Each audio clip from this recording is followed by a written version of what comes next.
ह्रौं जूं सः ॐ भूर्भुवः स्वः।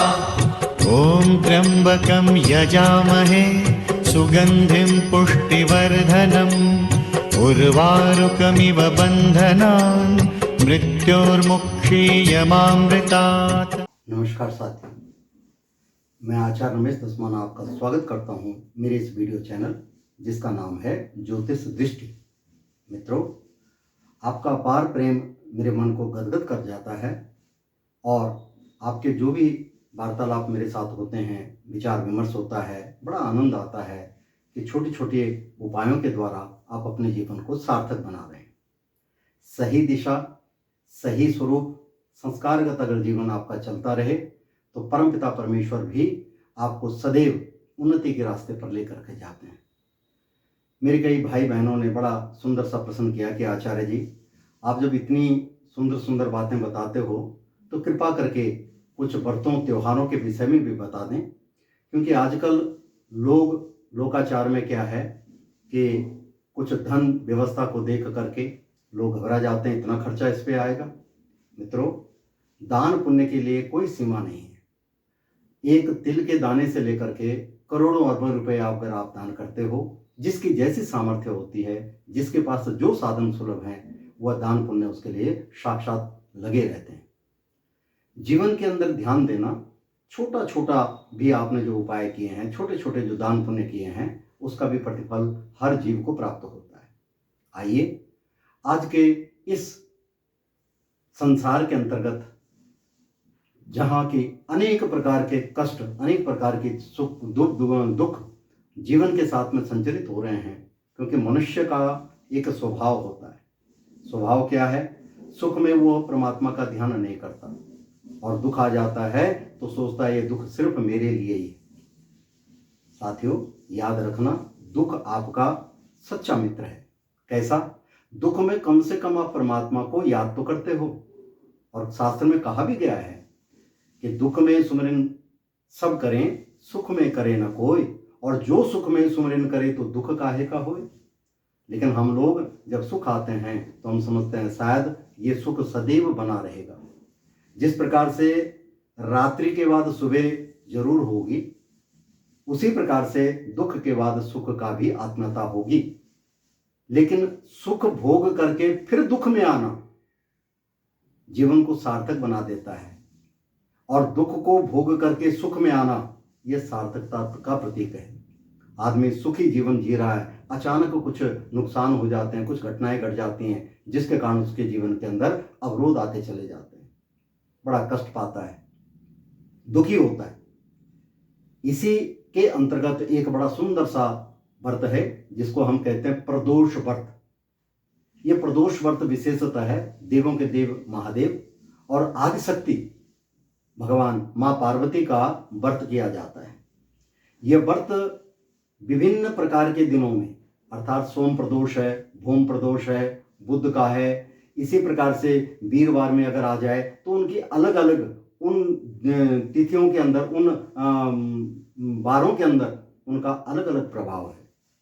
विशेषतः इसमें सोम प्रदोष व्रत और शनि प्रदोष व्रत, ये दो व्रत बड़े उल्लेखनीय हैं।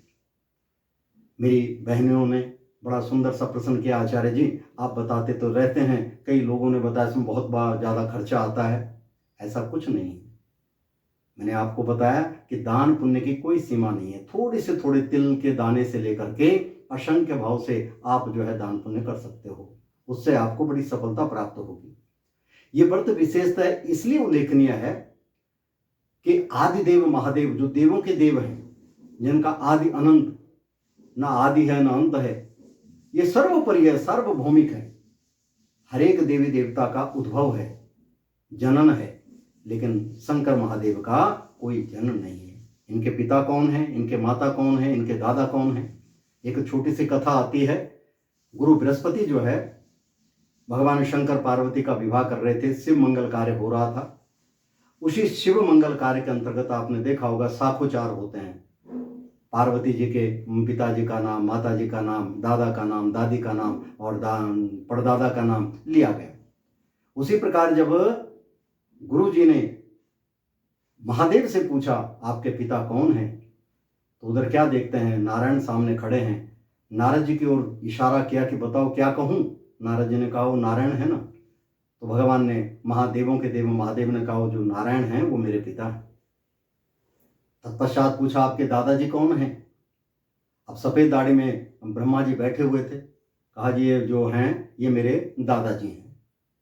इस प्रकार से नारायण पुत्राय और दादा ब्रह्मा जी पौत्राय, ये तो दो हो गई।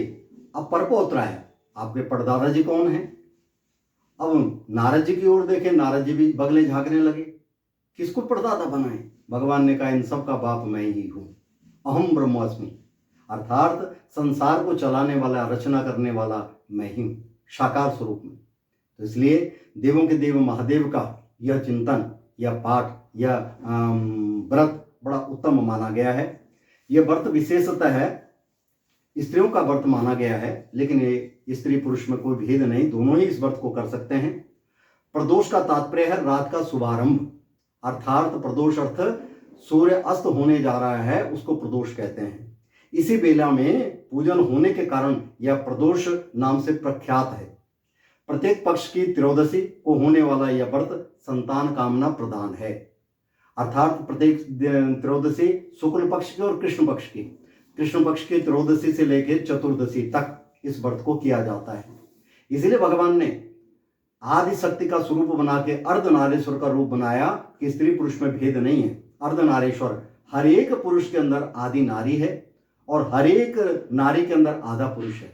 इसलिए आपने देखा होगा कई देवियां जो है पुरुषत्व भाव से रहती हैं, सक्षम रहती हैं निर्णय इत्यादि लेने में, और कई पुरुष ऐसे होते हैं जो बिल्कुल कमनीय, काम भाव यश वृत्ति उनके मन के अंदर उसी प्रकार से। हम कई बार कह देते हैं तुम्हारे अंदर तो ये तत्व ज्यादा है, क्योंकि स्त्री पुरुष में दोनों तत्व समाश्रित हैं। इसलिए भगवान शंकर जी ने अर्धनारीश्वर का रूप बना करके कहा कि बिना स्त्री के पुरुष अधूरा है और बिना पुरुष के स्त्री अधूरी है।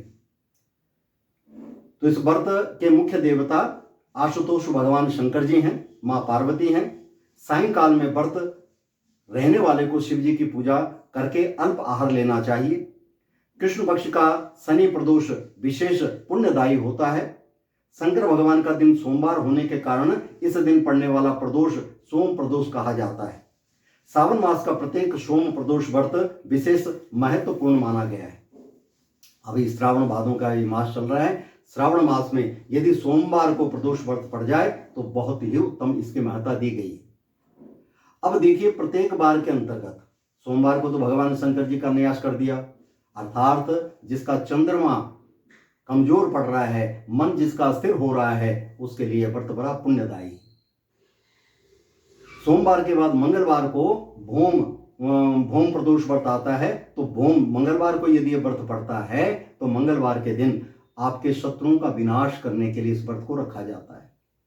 बुधवार के दिन धन के देवता कुबेर, उसकी महत्ता दी गई है, भगवान शंकर जी के द्वारा धन की प्राप्ति होती है। वीरवार को इस व्रत को, यदि वीरवार को सोम प्रदोष व्रत पड़ जाए तो जिन कन्याओं का विवाह इत्यादि में, बालक बालिकाओं का विवाह इत्यादि में देरी हो रही है, उस व्रत को रखें, और वीरवार के दिन विशेषतः इस व्रत का महत्व दिया गया है।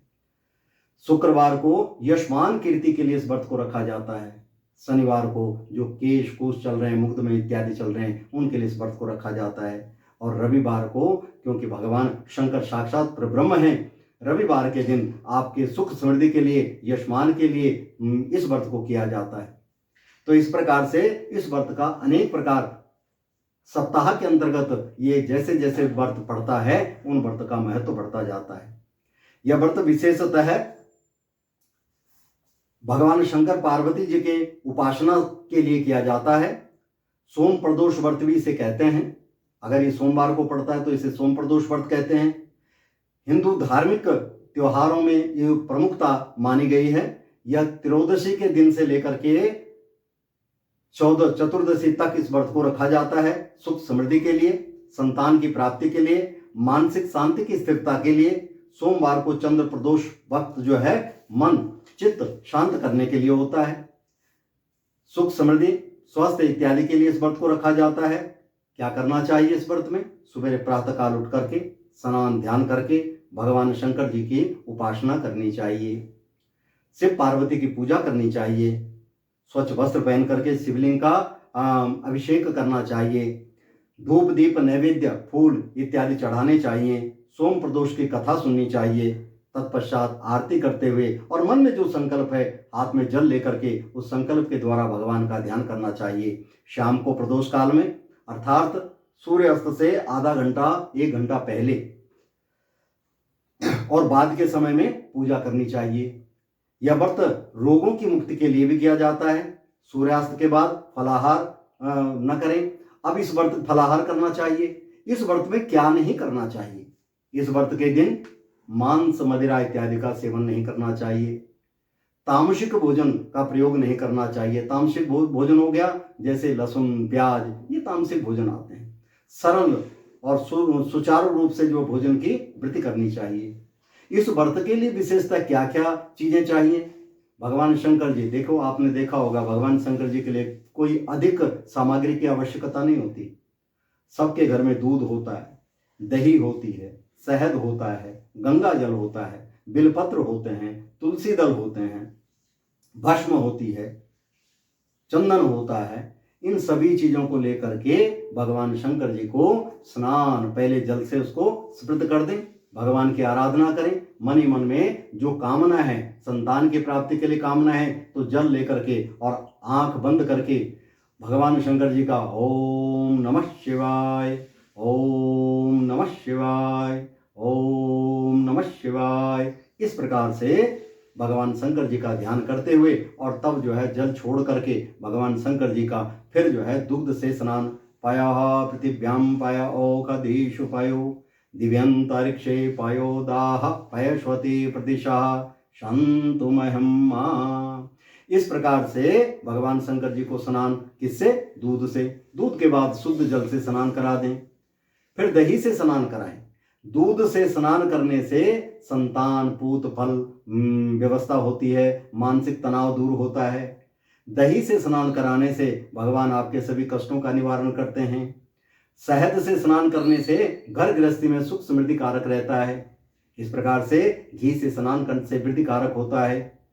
तत्पश्चात इन सभी चीजों से स्नान कराते हुए फिर जल का सिंचन करते हुए भगवान को जो है इन सब चीजों से पंचामृत स्नान कर करके फिर गंगा जल से स्नान कराएं। फिर जो है जल से, शुद्ध जल से चंदन इत्यादि लगा करके चंदन धूप दीप नैवेद्य भगवान को अर्पित करें, जो सामर्थ्य आपकी होती है। साथियों, भगवान शंकर जी ने कहते तुम भगवान को हम क्या दे सकते हैं? परमात्मा का तो है तुभ्यम वस्तु गोविंदम तुम्हें अहम समर्पति। प्रभु आप ही की तो वस्तु है, आपको कैसे दें? आपको क्या दें? अगर आपने अपने मन को समर्पित कर दिया भगवान के आगे तो समझ लीजिए आपके सभी प्रकार के कष्टों का निवारण हो गया। इस प्रकार सोम व्रत परिपूर्ण करते हुए और विशेषतः श्रावण मास में भाद्रपद मास में ये बड़ा शुभदायक है। जो भी संतान की प्राप्ति नहीं हो पा रही है, संतान में अवरोध हो रहे हैं, तो सोम प्रदोष व्रत अर्थात प्रदोष व्रत को करके वह इसको लाभ प्राप्त कर सकते हैं। भगवान शंकर के आगे ध्यान करते हुए देवकी सुत गोविंद वासुदेव जगतपते देहि मे तनयं कृष्ण त्वामहं शरणं गतः। भगवान भोलेनाथ से अपनी अर्जी लगाइए। महाराज, जैसे वासुदेव के घर में देवकी नंदन ने जो है जन्म लिया, उसी प्रकार से मेरे घर में भी आप जो है संतान स्वरूप में विराजमान हुए, मेरे गर्भ में उनका धारण कराएं। ऐसी मनोभावना लेकर के भगवान का व्रत करें। भगवान आशुतोष सभी की मनोकामनाओं को परिपूर्ण करते हैं। मित्रों, कईयों ने विचार किया आचार्य जी इसके लिए क्या क्या सामग्री होनी चाहिए। यही मैंने जो बता दिया, आपके घर में यही चीजें होती हैं। उसमें विशेषतः आप कुछ ले सकते हो, तो जो कुछ भी आपके सामर्थ्य के अनुसार जो दान दक्षिणा देनी है आचार्य में आप स्वयं कर सकते हो तो बड़ी अच्छी बात है। नहीं कर सकते तो आचार्य को बुला करके सामर्थ्य के अनुसार दान दक्षिणा दीजिए। भगवान शंकर का अभिषेक कीजिए, भगवान शंकर का ध्यान कीजिए। भगवान शंकर आपको देवों के देव महादेव आपकी सभी प्रकार की मनोकामनाएं पूर्ण करेंगे। इन्हीं शब्दों के साथ, इन्हीं विचारों के साथ मैं अपनी वाणी को विराम देता हूँ। मेरा अगला जो वीडियो आएगा उसमें मैं जो है इस कथा को अर्थात सोम प्रदोष व्रत के दिन कौन सी कथा करनी चाहिए, भगवान शंकर के कौन से नामों का ध्यान करना चाहिए, उसके विषय में बताऊंगा। तब तक के लिए नमस्कार।